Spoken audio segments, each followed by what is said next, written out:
Hello, and welcome to the book launch for The Psychopath, my new book, The Psychopath, by Mary Tanner Thompson, a true story.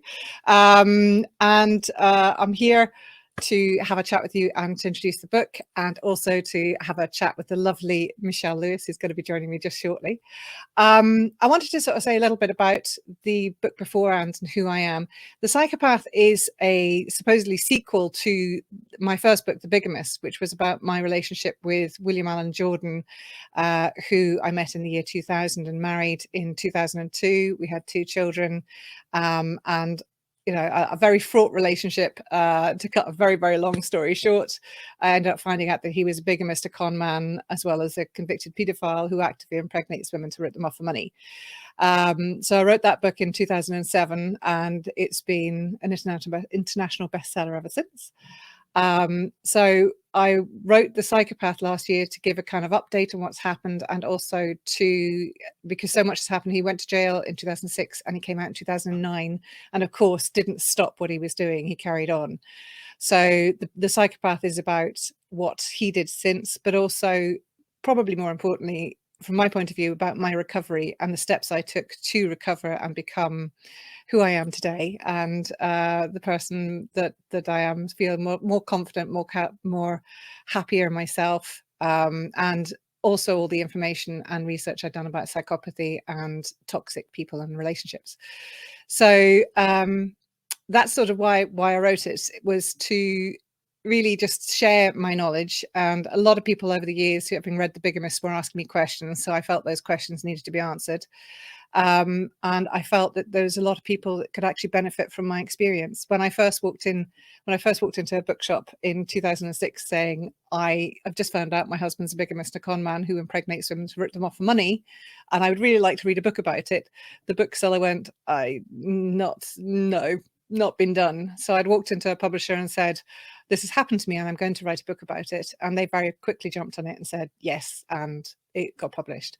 So, I do feel that there was a lot of people that could actually benefit from having a book about it that they could read and actually get somebody else's experience and how they had recovered from something similar. So that's kind of why I wrote it, is that, there seemed to be a gap and a need there for people to speak out and stand up to be counted about having been a victim of coercive control and psychological abuse. So anyway, the Psychopath, I didn't go through the journey alone. There were lots of other people that helped me, but one in particular is Michelle Lewis, who's going to join me today and have a chat with me about the book. I believe she's read it, and she is a wonderful survivor of the same man, William Allen Jordan, who she had a relationship with in 2014, 2013-14, I think, and she's a kindred spirit. Totally, she and I are the 2 pillars of this story on either side of the Atlantic, and she is now, I'm very pleased to say, good friend of mine. So I would like to welcome Michelle to have a chat with me about this. So hello, Michelle. Hey, Mary. It is always a wonderful pleasure to be able to see you and talk to you, and just every time, it's just wonderful absolutely speaking to you. Ditto. It always is. It's always so lovely to talk to you as well. It's like there's something really quite magical about the fact that we both know exactly what each other has been through. We have that kind of that knowledge of not only a similar circumstance, but actually the same guy. it's like, for it's sure, bizarre, isn't it? For sure. And it's not even just the 2 of us. There's dozens. We're just the 2 that are the face of, basically outing him. Yeah, we're the 2 that are quite happy to go on camera and talk about it, and sort of like just there are so many others. The one I thought was actually always comes to mind the most. Obviously, not going to use real names, but there was the lovely lady who was changing, getting ready to do another shift, and she sat on the remote control, and NBC Dateline came on, and you and I sitting there talking about him, and she was thinking, oh, that man sounds like an absolute dirtbag. And then the picture came up and she went, hang on a minute. It just turned out to be a guy she was with for 2 years who just literally went out for a pint of milk or something and disappeared, never came back. I never came back. And yeah. the entire experience has really let me believe in kismet for sure. That certain things happen in a certain way, in a certain sequence, and it makes no sense at the time, but later on, it's like a light bulb. You're like, wow, this happens so that this can happen, so that this can happen, so that this can happen. And at the time, it just seems just craziness. But when you're at the end of it, you see the entire picture together. It's like puzzle pieces all along the way. And then you finally get it at the end. Like the day that I took a mental health day because I was exhausted and I was terrified. I was reported missing. Like if that didn't happen, if that didn't happen, the case would never have gotten started. So things happen sequentially to make things work out the way they did, in a positive way, for sure. It was scary at the moment, but the outcome was great. And I'm so thankful. And I'm so thankful for you, because truly, when I found out the truth about everything, I tracked you down. I read your first book. Binged it. I think overnight, in a night, overnight, only because I was going to see him the next day, and I wanted to be armed with everything. So I binged it that night, and of course, contacted you, and that is where this all started between you and I, and it hasn't stopped. Hasn't stopped. I mean, that was. I mean, I'd initially got contacted by several people when he was released and deported from jail straight to the USA, from jail in the UK straight to the USA. And I always knew there were going to be more victims coming forward and saying, I've just found out who I'm with. And I had 3 in quick succession in 2009, 2010, and then nothing. Silence for 3 years. So we still don't know quite what he was doing in that time. We know there was a few relationships, so I don't think he was in jail. But sort of like I knew there was going to come a day that I was going to get, and the same thing. I know now we're going to get, you and I are both going to get emails again from people going, "Oh, I just found out," and will do until the day he dies, because that he's never going to stop what he does. Never, but it's like, so when I got your email, it's been 3 years since I had the previous one, and you must have been shocked to have so much silence, and then finally find somebody who was in the thick of it in that moment, like not like someone who had been there, broke up with him, got scammed and was over it, was still with him. And that's sort of like that was, although I wasn't surprised to get your email, I was expecting it at some point. I was surprised it took so long for that email to arrive. But as soon as I got the email, it was just like, I'm want to help. I want to do whatever I can, and so. And you replied really quickly, and I was like, oh my, and I was like, oh my God, like this author, because I thought of you as like any other author. I'm like, oh my God, I'm gonna contact me, and I'm probably never gonna hear back from her. And it was within hours that I heard back from you, and I was like, oh my God, and we exchanged stories, and that's when I downloaded the book and went from there. And it was it's bizarre, isn't it? And we are so similar in so many things. We're so similar in our philosophies and our we won't go into it, but politics. That would be a conversation that would go on all day. But so similar in our outlooks and our sort of parenting and our positive thinking and our, sort of all the sort of things we do. We have such similar personalities. William Jordan seems to have a type. Like he picks good, strong, independent women. He picks like good people, really good people. Smart, because as well, the whole lot of us are fantabulous. Yeah, but I think there's it's such a nice group of women, isn't it? But I think also it's like the more a psychopath, more intelligent a psychopath is, the more challenge they want from their victims. They don't want to have somebody who's going to be, just meekly accepting everything. They want somebody who's going to challenge them, because the biggest key biggest driver to a psychopath is boredom. They just, if things are too easy, it's boring, and they just don't want to carry on. Excuse me. So it's like the every time I found in my relationship with him that things were going smoothly, there would be some kind of bomb dropped in the conversation, or there'd be something happen that made everything more dramatic again, and made me question him and made everything uncertain. And that's what he really likes, is sort of grabbing it and pulling it back in again, and sort of like pulling the strings of the puppet, you know. And you explain it so well as cat and mouse. That is exactly what it is. It is cat and mouse for sure.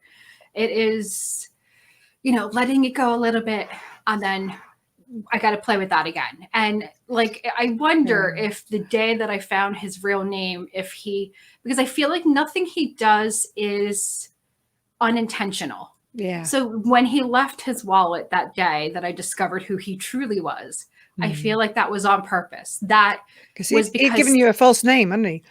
He did. He completely gave me a false name, and like we had even gone out and he had actual like debit cards in his false name, which right there is bank fraud by itself.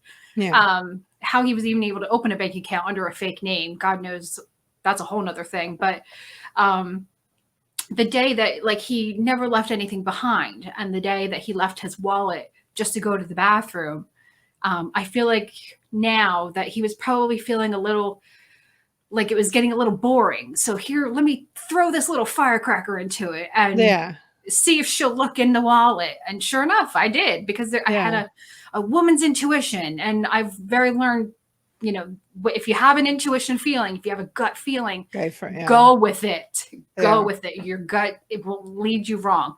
It may take a little bit, but if something feels wrong, it's wrong. Yeah. So I looked in his wallet. He certainly did the same thing with me. He left a wedding ring on the bed, which wasn't a wedding ring I'd given him, you know, a man's wedding ring on the bed. You know, sort of like, and it was perfectly made, the bed. It was complete. There was no dents in it, like he'd sat down and it had dropped out of a pocket. No, it was like completely smooth. Which intentionally placed. I have to say is not usual for my bed. So it's not that you know, it's always perfectly smooth or anything else. So the fact that it was perfectly smooth as well was a bit of a kind of, you know, that's odd. So he'd made the, and then just placed the ring on, and it's like, and of course that sort of set me off on a kind of, you know, where's this come from, who's this? And I actually looked through his bag and found out all these papers, and he still managed, because by that time I was so brainwashed, he still managed to pull me back in. But you know, it is, you know, he's an extraordinary guy, you know, and he's just such a prime example. And he's smart. He is smart. Like, he does know a lot of things about a lot of things. Like, and he's very, you know, he does come off very charismatic and very intelligent and very, you know, and I did read your book.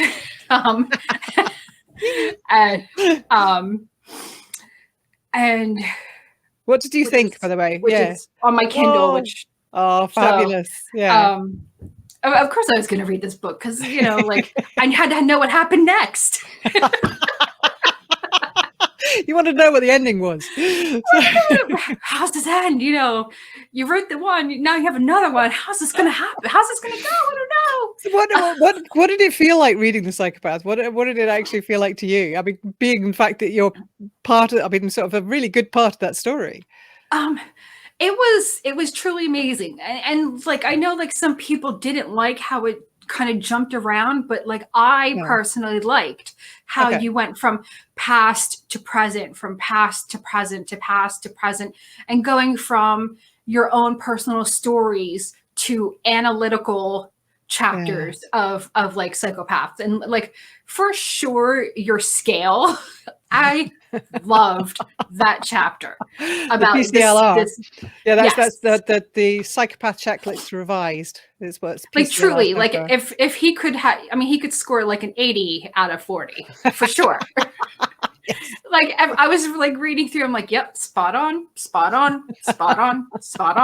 I was, for sure. And like, I know that you have completely immersed yourself in this content, in studying this, in researching this. And like, even I myself, I have talked to mental health professionals and said, hey, you know, and I've explained the situation, and I'm like, you know, can you give me like your feedback on what you think this is and whatnot? So it's not like, you know, reading, now I've read books. One of the first books I've read actually was given to me by a friend. It was called The Manipulative Man.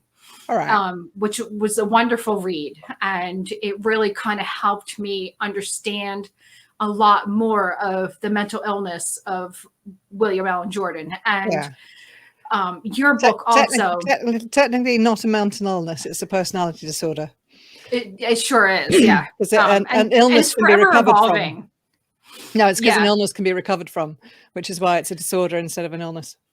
Correct. You're correct. And it's a lot of it has changed in the terminology has changed, like psychopath and sociopath, like at one point were like combined, and then they were kind of like split apart and into their own things. And it's not helpful, is it?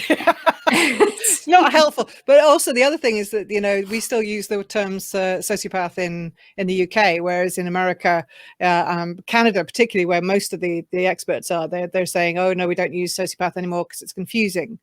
You know, sort of like so sociopath and psychopath are layman's terms, whereas the actual diagnosis is antisocial personality disorder.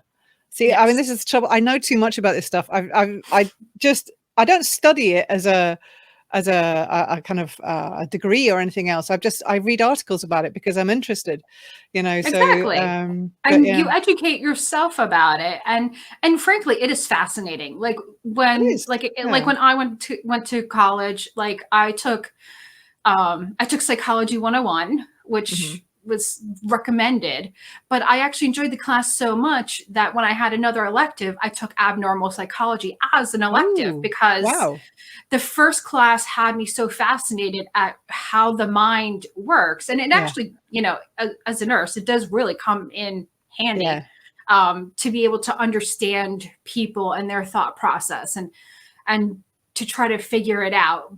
But at the same time, like I beat myself up over like when I finally found out the truth about William Allen Jordan, I really beat myself up because I'm like, I'm a college educated professional. How on earth did I fall for this? And I'm pretty sure every single one of us have asked us that 1,000 times. And I'll still ask myself that. And I'm like, you know, and a lot of people are very degrading, like on the internet behind the screen. And they're like, yes, they're very judgy. And like, oh, you must have been desperate, or, you know, how did you not see it? And people don't understand until they're there. So it's easy to look on the outside in and say, oh, how'd you not see that? Well, there's a lot of covert little things happening that you can't put into like some of the specials and documentaries that we have done. And there's like so much more information that is so minute that is hard to explain. And like, I'm so glad in your book that you were able to try to explain some of like the mental part of it and how it works and how like the word salad and the projection and the techniques they use to actually manipulate. It took a long time for me to actually kind of work out why I had fallen for this con. You know, and why, you know, because I mean, both of us are intelligent women, and both of us, you know, are, you know, straightforward, not, you know, sort of not needy, not desperate, not, you know, neither of us were desperate to be in a relationship that we would accept anything, you know. And it's like I kept looking at that, and then I started to hear the kind of the word salad, the projection, that, you know, these mental techniques that and language that is used to actually manipulate people. And I just got really fascinated with language last year. So, you know, put all that in the book, but some of it is just quite scary how people and you're absolutely right. And in reading my chapter, you actually brought back a lot of memories. I think there's about 3, isn't there? A couple chapters, like, but the one where you actually broke down that Dunkin' Donuts interview, and like in some of the information, like some of it I had actually forgotten that we had even discussed. And I was like it's, if it wasn't for that, like, you're right, he does talk you around in a circle.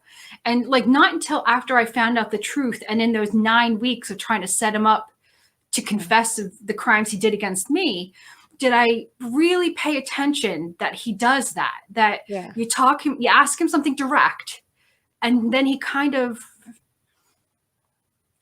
sort of gives you a little bit of an answer, but then in a very long way. It goes all the way away from the thing to where you're on another topic and you don't realize you've gone off of the original question.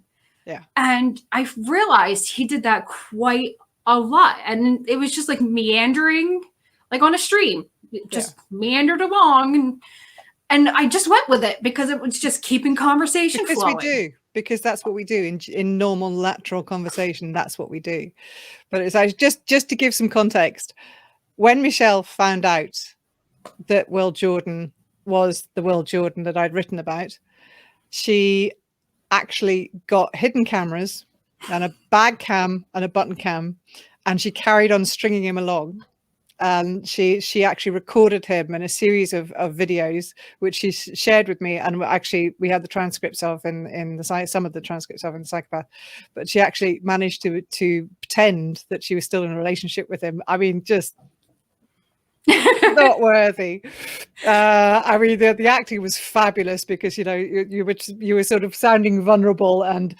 And as if you were, sort of like, okay, right, sort of like, so explain this to me. And you actually got him to explain everything away, including his pedophile convictions, including, being married to 2 women at once, and everything.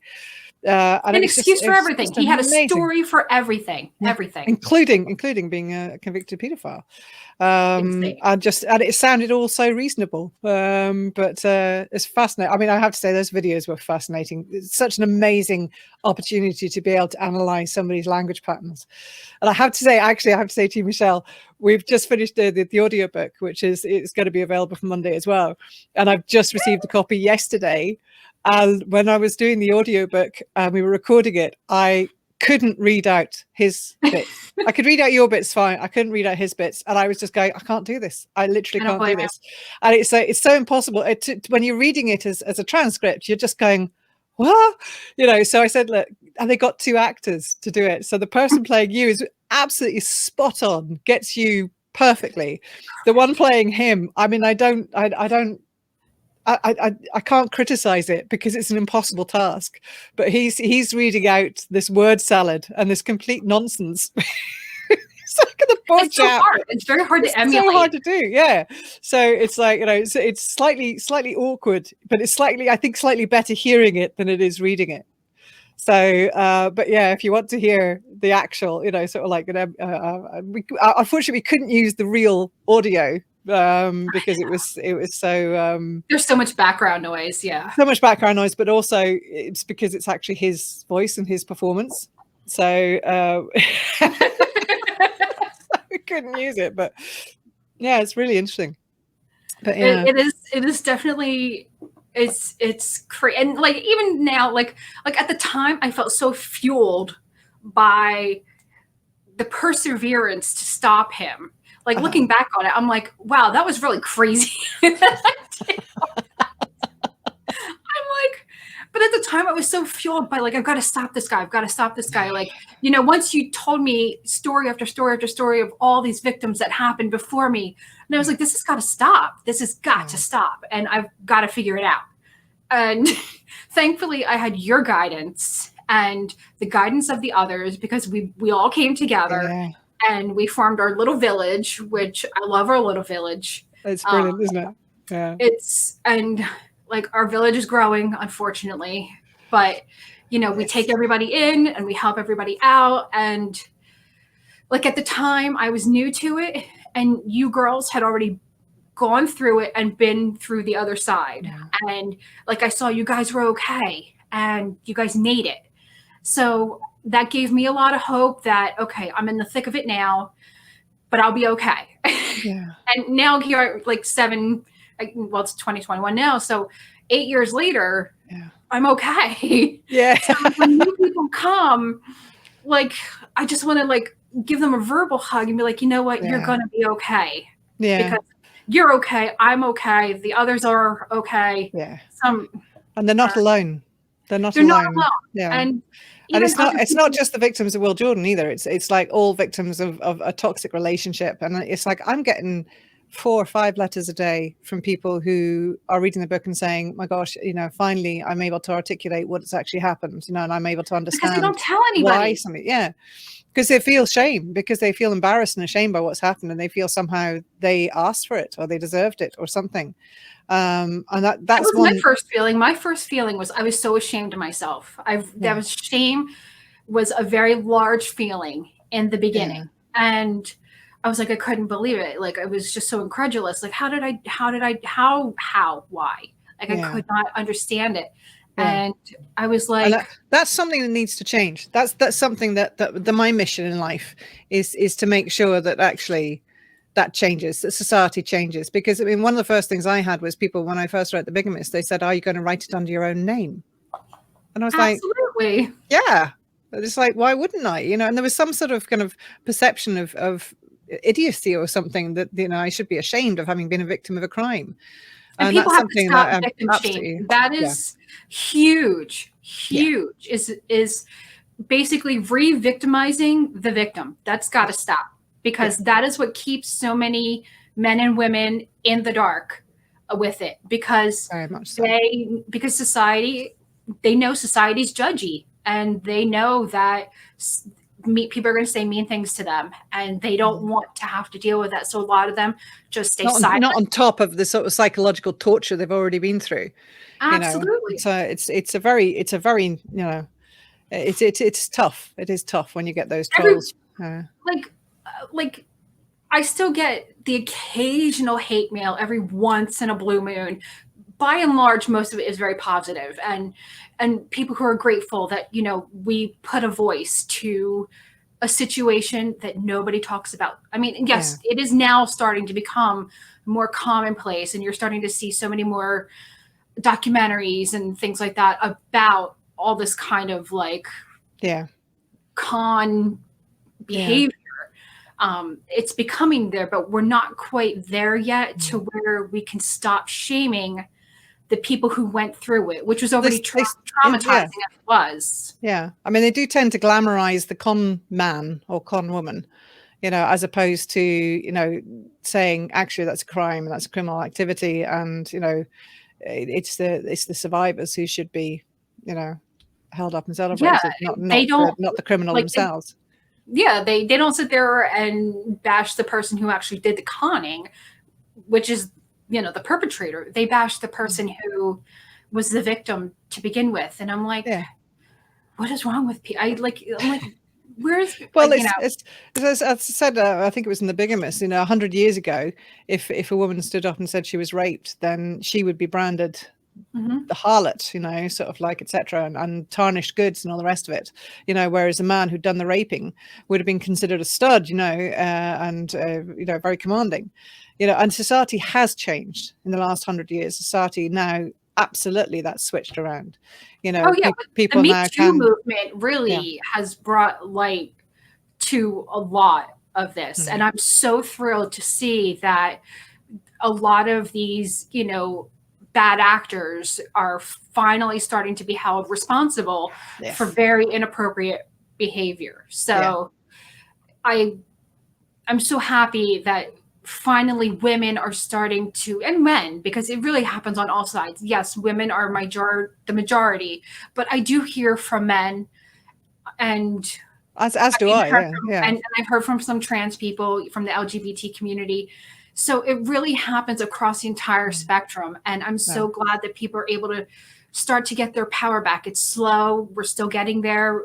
The train is still chugging on the track, but we're finally starting to get to where finally, people can take their power back. And I know for me, in talking to you, reading your book, reading this book, it reminded me of why I keep doing this, and that why we keep helping people. And it's an absolutely beautifully written, and I absolutely loved it. And I loved what I learned from it, because I learned more things that I didn't know before. So it's anecdotal and it's educational at the same time. And I'm so proud of you. I couldn't be more prouder of all that you have accomplished, how you turned such a horrible situation in your life. And that was scary for you because the kids were involved. And as a mother myself, I really cannot imagine the terror that you went through. I cannot. And like in reading what he put you through, and you turned around and you empowered yourself and you gave yourself a voice and you gave others a voice because you gave me a voice. I'm going to try not to cry, but I'm so proud of you and what you have done and what you've done for others and what you keep doing for others. So all the haters out there who want to hate, nah, you are amazing. You're an amazing person. I will forever be grateful. You're always in my heart. I think of you a lot, even if if we go a few weeks, a few months and we don't talk, or, we just click in here and there with like little updates and, hey, we're doing this, I'm doing this, how you doing? Facebook, I read your Facebook updates, you have mine. So, so we keep in touch and we have our little group and, but I'm so proud of everything that you have done. And, from victims everywhere, I namaste you. Thank you so much.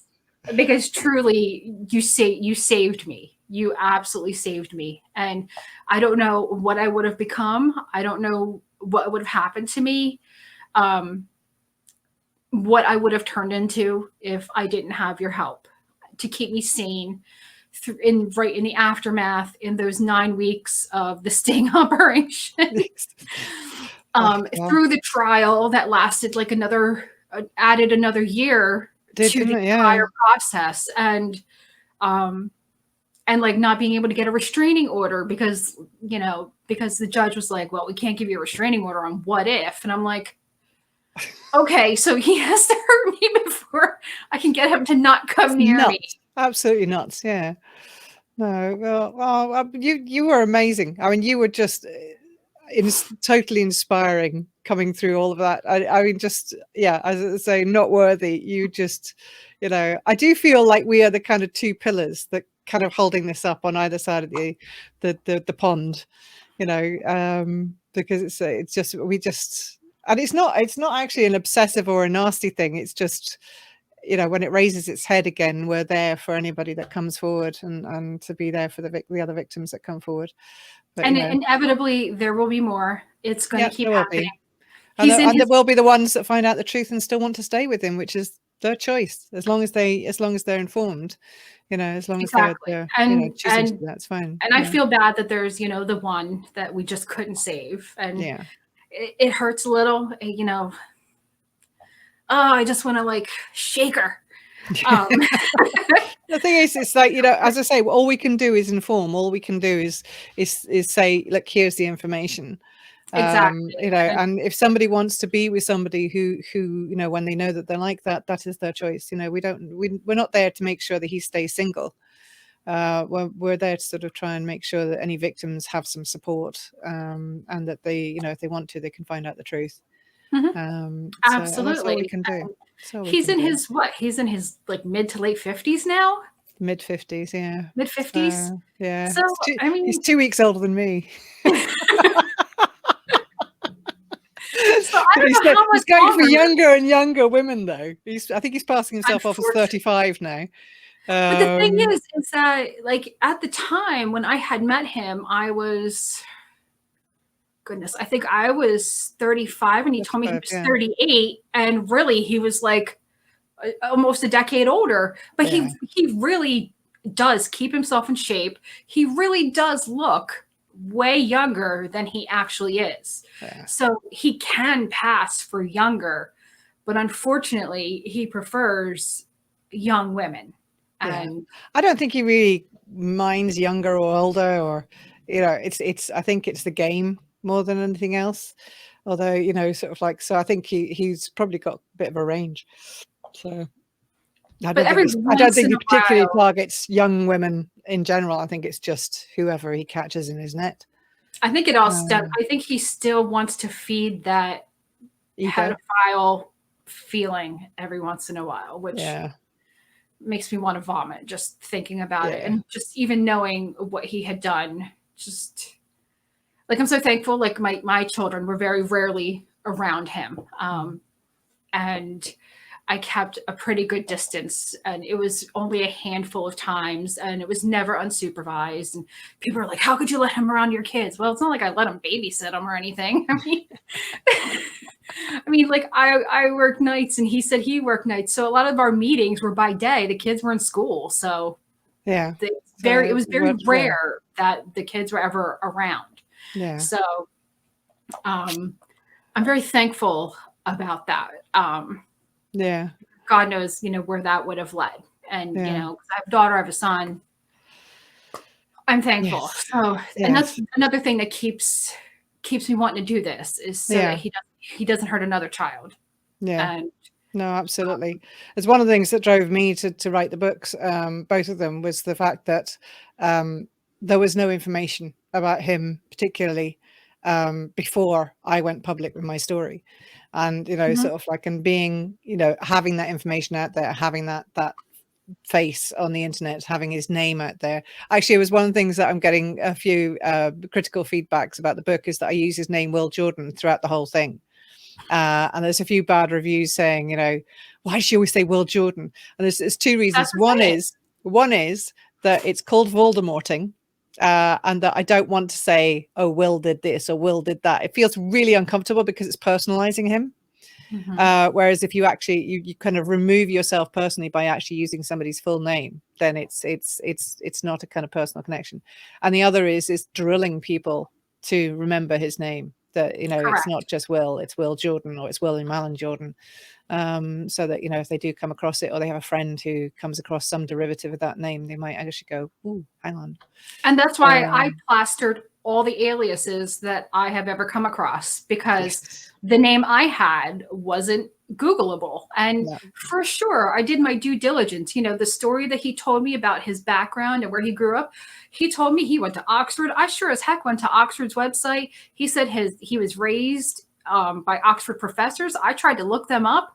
I tried to go back through the archives. I tried to find these people. Like, people think that I just took him at face value. I did a lot of research, but the thing is, because the entire thing was a grand lie, that's why I couldn't find anything, because none of it was true. And that's why when I finally went public, I put every single alias that, like, you told me, that other victims told me, that that the police had told me that they found, like, other identifications.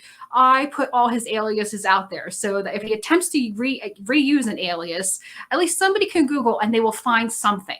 Yeah. So they're usually harder and harder. Yeah, but there's usually some derivative of his name, like Liam Jones or William Allen, or sort of like, etc. So that there's usually some, so he can say, I mean, when the first name he gave me was William Allen, and then when I queried it, he said, oh no, that's my middle name. He came to me as Liam Allen, which Liam is actually Gaelic for William. And also it's, if you're shorten William, it's the last 4 letters of the word. And Alan is his middle name. And then he's used Guillaume, which is French for William. Yeah. So it's like there's sort of some sort of similarity. Yeah. He's always got a derivative going. In some way, shape, or form.